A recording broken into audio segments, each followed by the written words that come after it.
ভাই, আজ তোর জীবনের সত্যটা বলতে এসেছি। আজ তোর জীবনকে পরিবর্তন করতে এসেছি।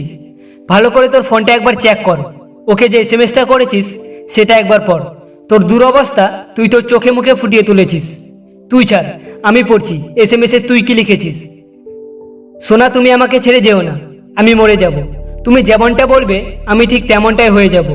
তোমার সুবিধা মতো তোমাকে ফোন করব, তুমি চাইলে দেখা করব, না হয় দূরেই থাকবো।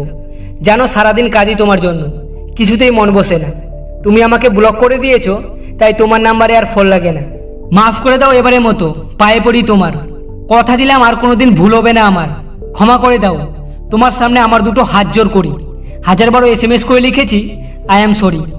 তুমি যদি বলো তোমার গোলাম হয়ে থাকবো, তোমাকে আমি সারা জীবন মাথায় করে রাখবো। ভিক্ষা হিসাবে তুমি তোমার ভালোবাসাটুকু দাও, সারা জীবনের জন্য আমাকে তোমার চাকর বানিয়ে নাও। এইসব লিখেছিস তুই এসএমএসে?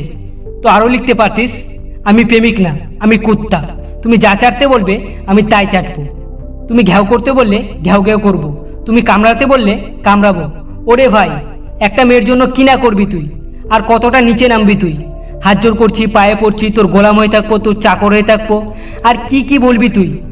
ও যদি তোমাকে সত্যি ভালোবাসতো তাহলে দুদিনে ভুলে যেত না। সে যদি তোমাকে সত্যি ভালোবাসতো তাহলে এতটা কষ্ট দিত না। জানি তুই এরকম এসএমএস করছিস বলে তুই দুর্বল না, তুই কাঁদছিস, কারণ তুই ওকে সত্যি ভালোবাসিস। আরে ভাই, তুই একটা সত্যিকারের প্রেমিক। তুই একটা ভুল মেয়ের সঙ্গে প্রেম করে বসেছিস, তাই করিস না আর আফসোস। মনের মধ্যে জমা শুধু আক্রোশ। তোর এই চোখের জল, তোর মনের কষ্ট, ওর কাছে সব কিছু বৃথা, সব কিছু নষ্ট। দুঃখ কষ্ট বাদ দিয়ে শক্ত হতে শেখ। একটুখানি ভেবে দেখ, ওর ভালোবাসাটাই ফেক। মনে মনে প্রতিজ্ঞা কর, আর সালা কাঁদবই না। ভালো করে খোঁজ নিয়ে দেখ, মেয়েটা তোর যোগ্যই না। সব কিছু ভুলে যা, মন থেকে মুছে ফেল তোর ওকে। নিজে আগে প্রতিষ্ঠিত হ, দেখবি ওরকম 36টা মেয়ে ভালোবাসবে তোকে। তুই হলি একাই 100, তোর গল্পের হিরো।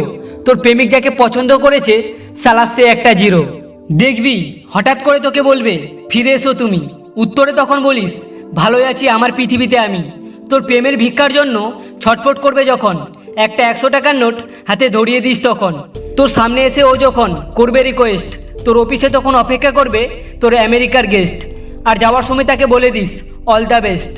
তবুও যদি না শুনে ফিরে যেতে বলিস কিছুটা বছর আগে। বুঝুক শালা অবহেলা করলে কতটা কষ্ট লাগে। তাই আজ থেকে সব কিছু ভুলে গিয়ে নতুন জীবন শুরু কর। দেখিস একদিন তোর কর্মচারী হবে তোর ওই গার্লফ্রেন্ডের বর।